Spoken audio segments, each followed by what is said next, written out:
전국 아파트 값이 25주째 연속 하락세가 이어지다가 15주 연속 상승세가 확대 및 유지가 되고 있습니다. 이번 주에는 서울 지역과 경기 지역은 상승폭이 축소되고요. 수도권 지역은 오히려 상승폭이 확대가 되었습니다. 서울 아파트 가격이 지난해 12월 첫째 주에 하락세로 접어든 지 지금 23주째 오르며 상승폭이 축소되었습니다. 한편 신축 입주 물량 부족 등 이유로 좀처럼 꺾이지 않고 있는 서울 아파트 전세값은 이번 주에도 0.17% 오르며 68주째 상승폭이 축소 및 확대가 되었습니다. 한국은행이 지난주에 기준금리를 또다시 동결했지요.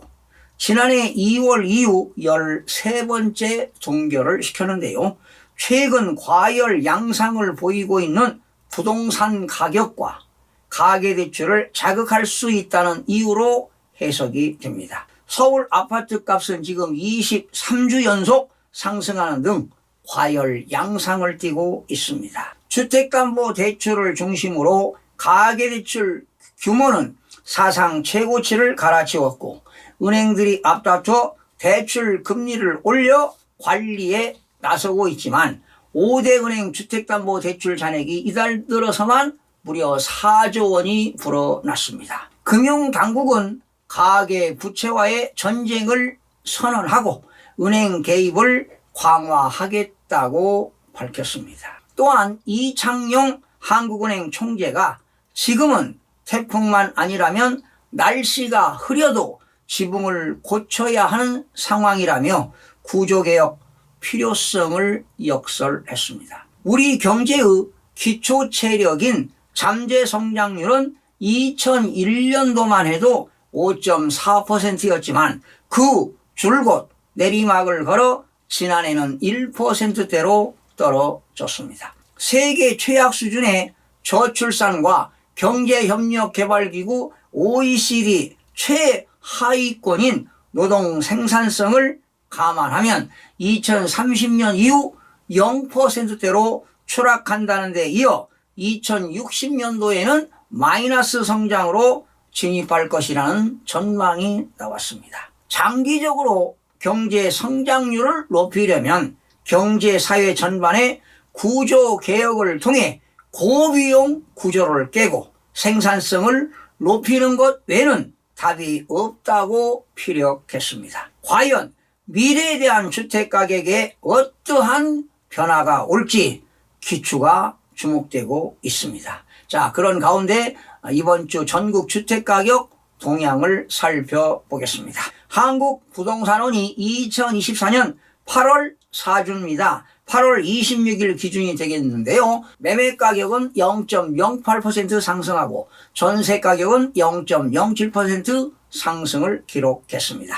전국적으로 0.08%가 올랐는데요. 전국 주간아파트 매매가격은 지난주에도 역시 0.08 대비 상승폭이 유지가 되었습니다. 수도권은 지난주 0.17에서 이번 주도 0.17 상승폭을 유지했고요. 서울은 0.28에서 이번 주 0.26 상승폭이 축소되었습니다. 지방은 지난주 마이너스 0.01 이번 주도 마이너스 0.01 하락폭을 유지가 했고요. 5대 광역시는 지난주 마이너스 0.03대 이번 주는 마이너스 0.03 하락폭이 축소되었습니다. 세종은 오히려 하락폭이 확대되었네요. 지난주 마이너스 0.02에서 이번 주 마이너스 0.04. 8개도는 지난주 마이너스 0.01 이번 주도 마이너스 0.01로 하락폭을 유지했습니다. 시도별로 살펴보니까요. 인천은 0.14% 올랐네요. 경기 0.12, 전북 0.07, 경북도 0.02 상승했고요. 울산과 전남은 0.00으로 보합을 유지했습니다. 대구는 마이너스 0.06 하락, 제주 마이너스 0.05 하락, 대전 마이너스 0.03 하락, 광주 마이너스 0.03 등은 하락을 했습니다. 서울은 지난주 0.28, 이번 주는 0.16으로 상승폭이 축소되는데요. 마포구와 용산구 일대 선호단지에서 신고가가 갱신 사례가 포착하는 등 상승세가 지속되고 있으나 가파른 가격 상승에 대한 피로감으로 전반적인 매수세와 거래량이 다소 주춤하면서 상승폭은 축소가 되었습니다.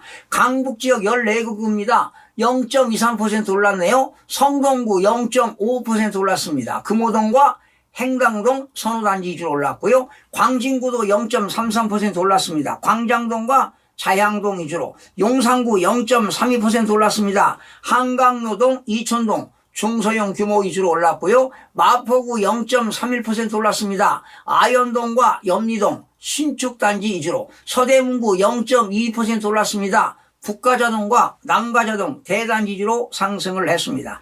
강남 11개구입니다. 0.28% 올랐네요. 서초구 0.50%는 잠원동과 서초동 위주로 올랐고요. 송파구 0.44%는 신천동과 잠실동, 선호단지 위주로 올랐습니다. 강남구 0.33%는 개포동과 압구정동 위주로 올랐습니다. 영등포구 0.28%는 신길동과 영등포동 신축단지 위주로 올랐습니다. 양천구 0.24%는 목동과 신정동 위주로 상승이 되었습니다. 인천은 지난주 0.15, 이번 주는 0.14%가 올랐는데요. 상승폭이 축소되었네요. 서구는 좀 많이 올랐습니다. 0.29% 올랐습니다. 정주 여건이 양호한 서구의 당하동과 검암동 위주로 올랐고요. 동구도 좀 올랐네요. 0.21% 올랐는데 송현동과 만수동 위주로 올랐습니다. 부평구 0.15%는 삼산동과 산곡동, 역세권 대단지 위주로. 남동구 0.14%는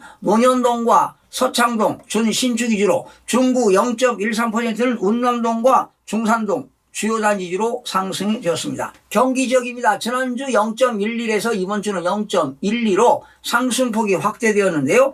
이천시는 떨어졌네요. 마이너스 0.08%는 송정동과 부바로 위주로 하락하고요. 평택시도 떨어졌네요. 마이너스 0.05는 동삭동과 세계동 위주로 하락했으나 과천시 올랐네요. 0.40%. 역시 교통호재고 학군이 좋다 보니까 올랐네요. 불임동과 별량동 주요 단지 위주로 올랐습니다. 역시 하남시도 올랐네요. 0.37% 올랐습니다. 하남시는요, 역시 정주 여건이 양호한 감이동과 하감동 위주로. 성남 수정구 0.34는 신흥동과 창곡동 대단지 위주로. 성남 분당구 0.34%는 서현동과 순회동 위주로 상승이 되었습니다. 대구 계속 떨어지고 있죠. 지난주 마이너스 0.10인데 이번 주 마이너스 0.06. 수성구는 0.01이 오히려 올랐네요. 범어동과 만천동 주요 단지 위주로 올랐습니다. 남구 0.28%는 떨어졌네요. 남구는 마이너스 0.28% 하락했습니다. 이천동과 봉덕동 구축 위주로. 서구 마이너스 0.24는 내당동과 중리동 중대형 규모 위주로 하락했습니다. 대전입니다. 지난주 0.01, 이번 주 마이너스 0.03으로 하락폭이 확대되었네요. 중구도 떨어졌네요. 마이너스 0.09는 목동과 문화동, 태평동 대단지 위주로. 유성구 마이너스 0.05는 원내동과 하기동 구축 위주로. 동구 마이너스 0.04는 파남동과 대동 위주로 하락하며 상승에서 하락으로 전환이 되었습니다. 역시 대전 지역은요, 세종시와 인접지역이기 때문에 세종시가 하락하기 때문에 역시 대전시도 계속 하락하고 있는 것 같습니다. 세종은 지난주 마이너스 0.02 하락, 이번 주도 마이너스 0.04 하락했습니다. 지역별 상승과 하락, 혼조세를 보이는 가운데 다정동과 세롬동 위주로 하락이 되었네요.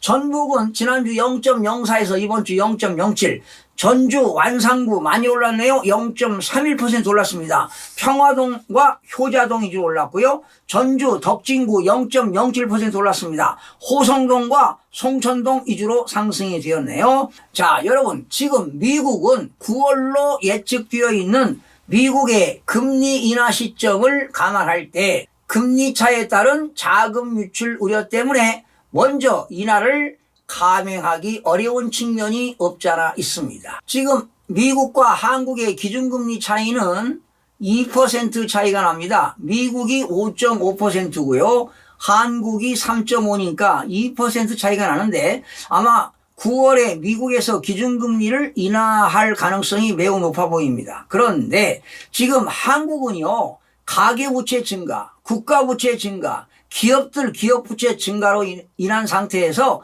지금 대출이 계속 급증하고 있습니다. 그러니까 한국은행이 기준금리를 내릴 수 없는 그런 상황에 처해 있기 때문에 한국은행의 이창용 총재가 고민이 깊어질 것으로 보이는데요. 혹시 대출을 받아서 집을 장만하실 분들은 좀 고민을 많이 해봐야 할 것 같습니다. 시청해주신 여러분 고맙습니다. 마음이 드셨다면 구독, 좋아요 꼭 부탁드리겠습니다. 고맙습니다.